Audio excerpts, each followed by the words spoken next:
Hello everyone, कैसे हैं आप लोग। आज हम लोग सॉल्यूशन का लेक्चर नंबर 9 पढ़ेंगे और हमारे इसमें 3 टॉपिक कवर होंगे। पहला होगा हाइपरटोनिक सॉल्यूशन, दूसरा होगा हाइपोटोनिक, तीसरा होगा आइसोटोनिक। तो ये तीनों इंपॉर्टेंट हैं, बोर्ड में क्वेश्चन आते हैं, इंपॉर्टेंट है। क्या होते हैं हाइपरटोनिक सॉल्यूशन, क्या होते हैं hypotonic solution and isotonic solution. तो ये 3 टॉपिक हम कवर करेंगे आज। तो चलिए स्टार्ट करते हैं। सबसे पहले कि हाइपरटोनिक सॉल्यूशन क्या होता है। Hypertonic solution it means higher concentration solution, higher concentration solution with respect to given solution.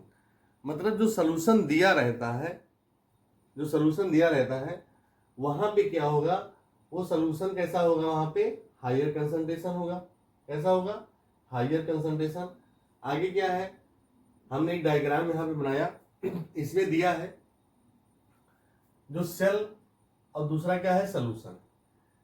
ये कोई कंटेनर है जिसमें सॉल्यूशन लिया गया जिसका कंसंट्रेशन क्या है 1 है। C1 is greater than C2, मतलब C फॉर क्या है कंसंट्रेशन ऑफ सॉल्यूशन। तो जो कंसंट्रेशन ऑफ सॉल्यूशन है इसमें C1 is greater than C2, मतलब जो सॉल्यूशन इस सेल के बाहर का है वो क्या है, इसका कंसंट्रेशन ज्यादा है। Solution C1 hypertonic solution means higher concentration solution with respect to given solution. हमेशा जो सॉल्यूशन दिया होगा उसके रिस्पेक्ट में कंसंट्रेशन सॉल्यूशन क्या होगा, हायर होगा।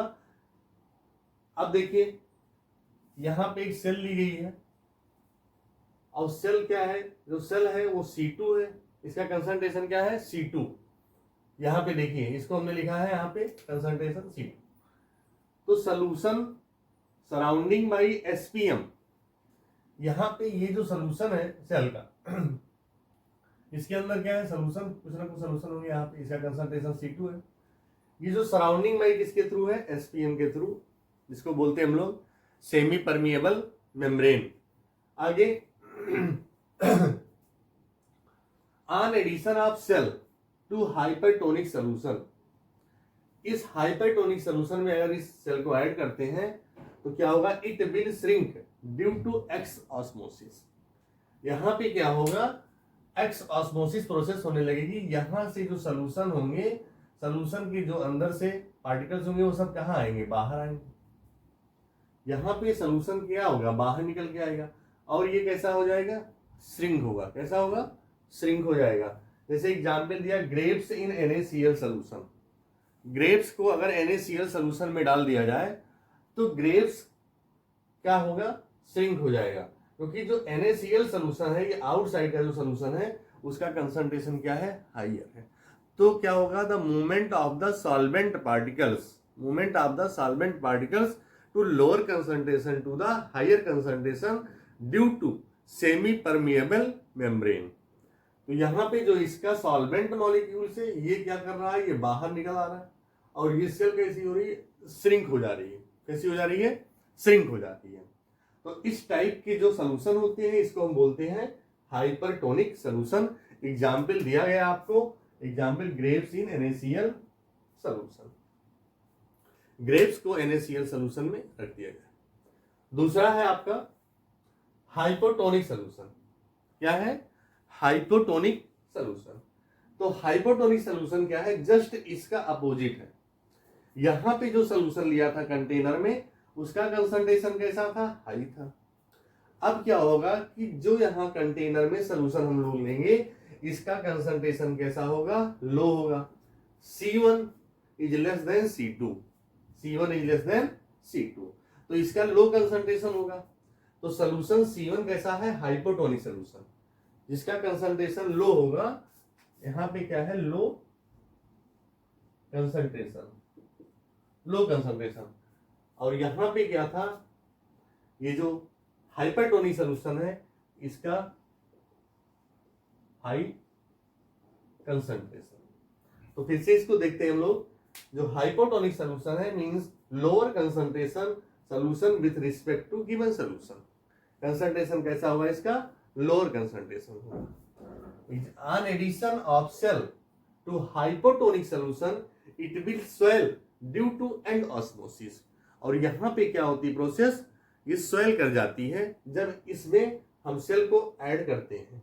एग्जाम्पल में देखिए यहाँ पे ये लिया गया है, कोई कंटेनर है जिसके अंदर एक सॉल्यूशन रखा गया है, ठीक, और सॉल्यूशन का जो कंसंट्रेशन है वो कैसा है, लो है, और ये जो सेल है, सेल के अंदर का कंसंट्रेशन कैसा है, हाई है। कैसा है, हाई। तो यहां पे देखिए ये क्या है, सेल पहले श्रिंक थी, क्या थी, श्रिंक थी, धीरे धीरे क्या हो रही है, स्वेल कर जा रही है। कैसा कर रही है, स्वेल कर रही है। और ये कैसा हो गया, एक इसका शेप चेंज हो गया, जिसका एग्जाम्पल हम कह सकते हैं जैसे resin, resin in water, resin in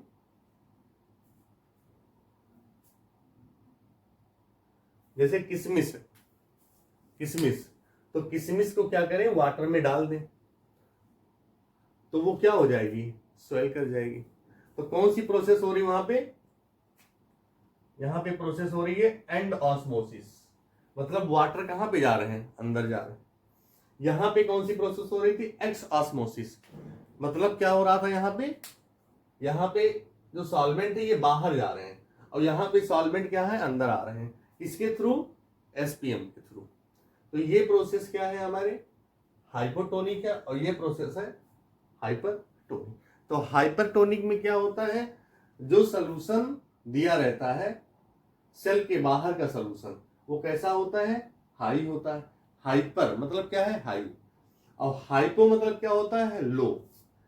solution, hypotonic solution कैसा होगा, लो कंसंट्रेशन। तो हाइपर का मतलब क्या हो गया, हाई, और हाइपो का मतलब क्या हो गया यहाँ पे, लो, लो कंसंट्रेशन, लो कंसंट्रेशन और हाई कंसंट्रेशन, ठीक। तो ये दोनों भी टॉपिक हो गया हमारा, एक हो गया हाइपरटोनिक, दूसरा हो गया हाइपोटोनिक। इसको आप नोट करिए। अब नेक्स्ट जो है हम लोग पढ़ते हैं आइसोटोनिक सॉल्यूशन क्या होता है।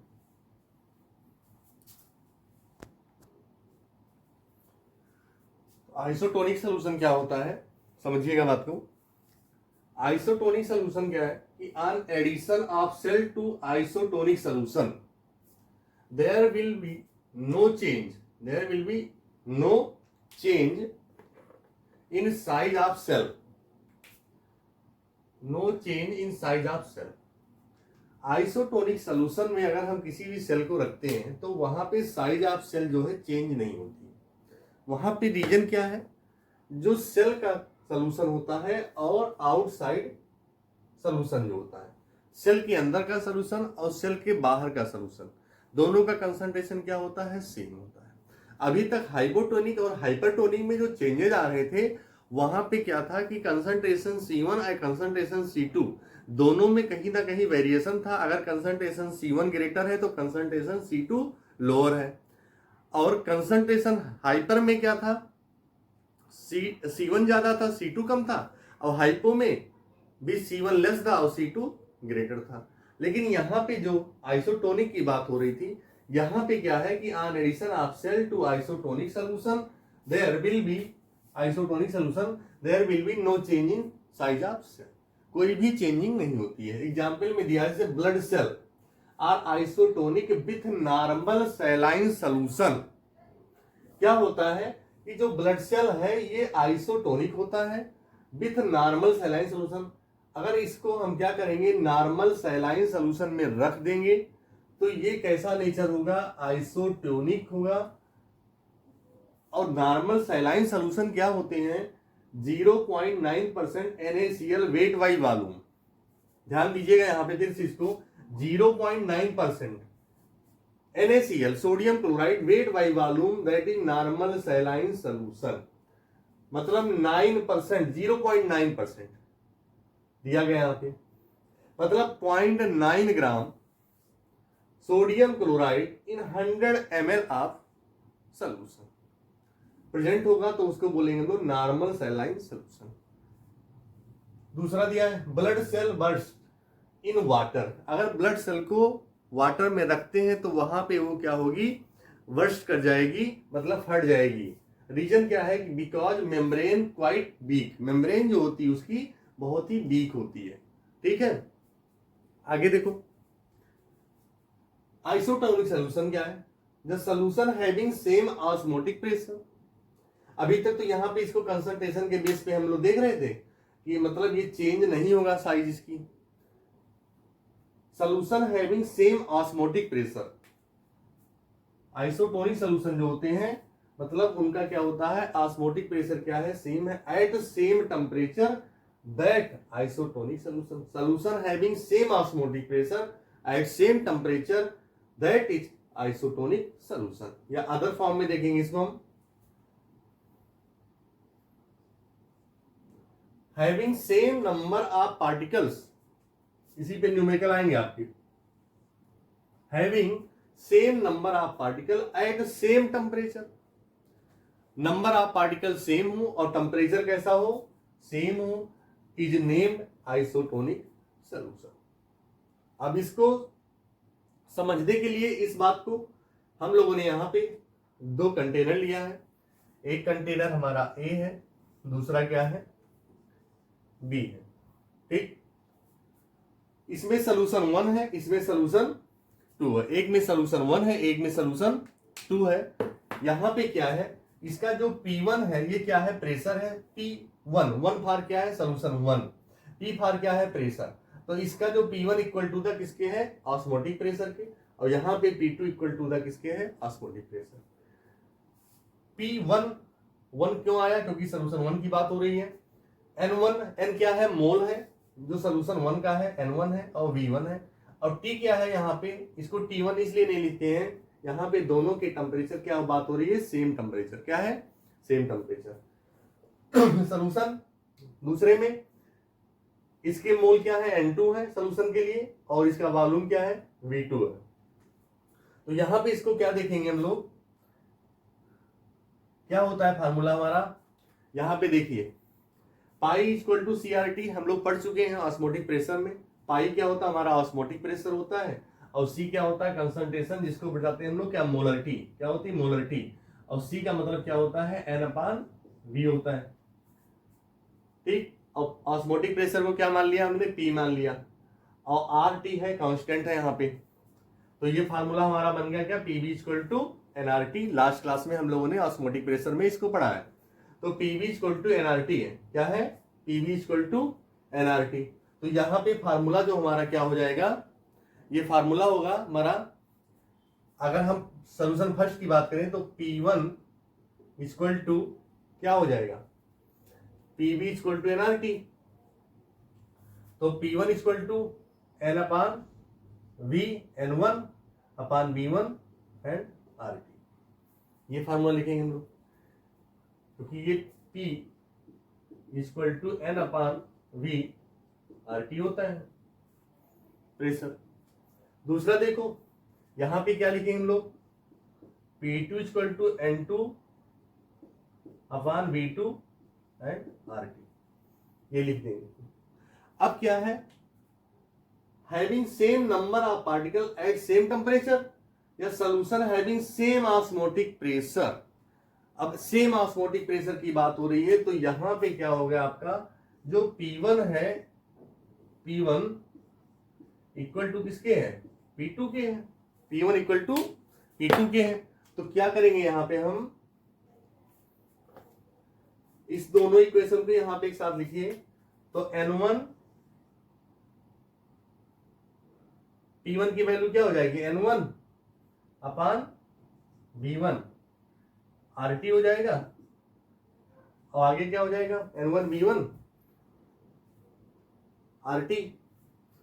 P1 इक्वल टू किसके है, यहां पे P2 के, same osmotic pressure equal to N2 V2 RT। तो RT और RT दोनों क्या हो गए, कैंसिल हो गए यहां पे।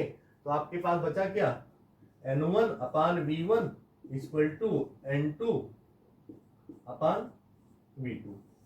तो N1 V1 क्या होता है, N/V क्या होता है, N/V आपकी क्या होती है, मोलरिटी होती है, M इक्वल टू N/V।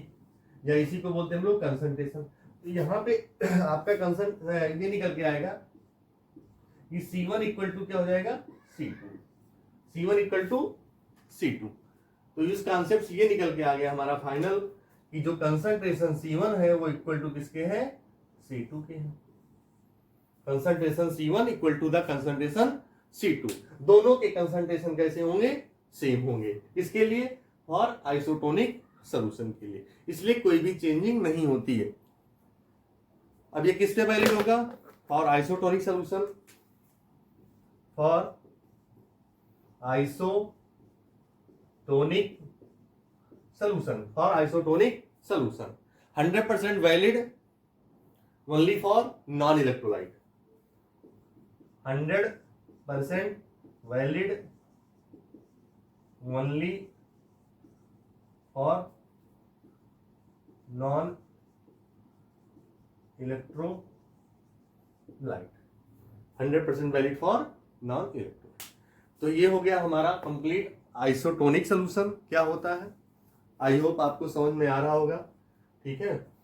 इसमें कुछ ऐसा नया नहीं है, बस इस मेथड से, फार्मूले के मेथड से हम लोगों ने इसको प्रूव कर दिया कि जो कंसंट्रेशन C1 है वो कंसंट्रेशन C2 के इक्वल है, solution 1 and solution 2 on the basis of same temperature and same osmotic pressure. Clear.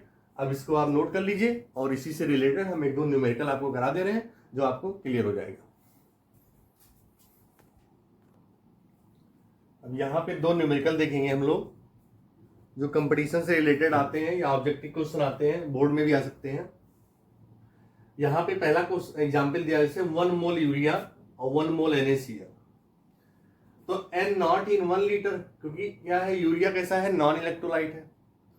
तो अगर ये जाएगा इसमें वाटर में या 1 लीटर में, जो भी होगा लीटर में, तो क्या होगा, इसका पार्टिकल डिसोसिएट नहीं होंगे क्योंकि यूरिया कैसा होता है, नॉन इलेक्ट्रोलाइट।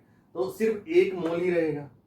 यहाँ पे NaCl है तो NaCl Na और प्लस क्या है Cl के फॉर्म में जाएगा। तो यहाँ पे 2N0 इन 1 लीटर। तो इसमें नंबर ऑफ पार्टिकल्स और इसके नंबर ऑफ पार्टिकल कैसे हैं, इक्वल नहीं है। मतलब क्या है, number of particles not equal है। 1 मोल यूरिया एंड 1 मोल ग्लूकोज। तो जब दोनों के पार्टिकल क्या है, N0 इन 1 लीटर, N0 इन 1 लीटर, दोनों के पार्टिकल्स क्या है, सेम है। मतलब अगर सॉल्यूशन 1 हो और सॉल्यूशन 2 हो, अगर दोनों के N0 इक्वल टू N0, तो कैसा हो जाएगा, ये आइसोटोनिक होगा। कैसा होगा, आइसोटोनिक सॉल्यूशन हो जाएगा। अगर ये N0 particle not equal to N0, तो कैसा होगा, नो आइसोटोनिक सॉल्यूशन। अगर N0 पार्टिकल दोनों सॉल्यूशन के सेम नहीं है तो आइसोटोनिक नहीं होगा। अब यहाँ पे देखिए दोनों के सेम थे तो आइसोटोनिक हो गया। चलिए यहाँ पे which of the following pair of solution is isotonic. इसमें 2 पेयर दिए गए हैं, एक पेयर इधर है एक पेयर इधर है। तो कौन सा पेयर ऐसा है जो आइसोटोनिक सॉल्यूशन है, आइसोटोनिक शो कर रहा है। यहाँ पे चेक करते हैं 1 मोल कैल्शियम क्लोराइड। तो मतलब क्या हो जाएगा, यहाँ पे क्या होगा, कितने मोल हो जाएंगे। यहाँ पे कैल्शियम क्लोराइड है तो एक कैल्शियम क्लोराइड अगर डिसोसिएट होता है 1 मोल तो 3 पार्टिकल बनते हैं। कितने बनते हैं, 3। तो 3 N0 particles and sodium chloride कितने बनाएगा, 2 particle and 2 N0 particles in 1 litre solution. दूसरा चेक करेंगे 1 मोल यूरिया, तो यहां पे क्या हो जाएगा, only 1 N0 particles and 2 mole glucose, तो 2 N0 particles in 1 litre solution. यहां पे 2 मोल यूरिया। तीसरे में देखेंगे तो 2 N0 particles and 1 mole NaCl। तो यहां पे सोडियम क्लोराइड 2 पार्टिकल बनाए तो 2 N0 particles in 1 litre. 4 check करेंगे, 1 मोल NaCl तो क्या हो जाएगा 2N0 पार्टिकल्स, और यहां पे क्या है 1 मोल KCl है and 2N0 particles in 1 litre. अब आपके सामने रिजल्ट है, आंसर आप खुद बता सकते हैं। मैंने कॉन्सेप्ट लिख दिया है यहां पे, ये आपका कॉन्सेप्ट है, ये कॉन्सेप्ट मैंने लिखा, इसके बेस पे आप बता सकते हैं कि कौन सा आइसोटोनिक होगा कौन सा पेयर नहीं होगा। अब आपका देखिए 2N0 दोनों के क्या है इक्वल है, यहां पे 2N0 पार्टिकल्स 2N0 पार्टिकल दोनों पार्टिकल इक्वल है। यहां पे भी देखिए 2N0 particles to 2N0 particles. पहले में क्या था 3N0 पार्टिकल्स और क्या था इक्वल टू 2N0 पार्टिकल्स। दूसरे में क्या था 1N0 पार्टिकल्स और क्या था इक्वल टू 2N0 पार्टिकल्स। अब चेक कर लो आप, यहीं से आपका आंसर आ जाएगा। बताइए क्या होगा 3N0 particle not equal to 2N0 particles, 1N0 particle not equal to 2N0 particles, 2N0 particles 2N0 particles, 2N0 particle equal to 2N0। तो आपका कौन सा आंसर होगा, answer number 3rd, answer number 4th। यहाँ पे answer number 3rd, answer number 4th कैसे हो जाएंगे, ये हो जाएंगे दोनों 3rd and 4th isotonic solution, 3rd and 4th pair isotonic solution. Reason क्या होगा, because same number of particles, because same number of particles. तो इस तरह से क्वेश्चन जो है आपके कंपटीशन में आते हैं, क्वेश्चन काफी इंपॉर्टेंट है, इसको समझ लीजिए और इससे रिलेटेड क्वेश्चन करिएगा। ठीक है, तो आज का जो हमारा सॉल्यूशन का लेक्चर नंबर 9 था, जिसमें हम लोगों ने आइसोटोनिक, हाइपरटोनिक, हाइपोटोनिक सॉल्यूशन पढ़ा और आइसोटोनिक सॉल्यूशन क्या होते हैं इसके बारे में कंप्लीट डिटेल पढ़ा हमने, और उससे रिलेटेड जो न्यूमेरिकल आते हैं उसके बारे में पढ़ा, और हाइपरटोनिक एंड हाइपोटोनिक के एग्जाम्पल पढ़ा। ठीक है, तो इस कॉन्सेप्ट को पढ़िएगा। अगर कोई चीज़ समझ में नहीं आती तो आप कमेंट बॉक्स में जरूर कमेंट करिएगा। Okay, thank you class.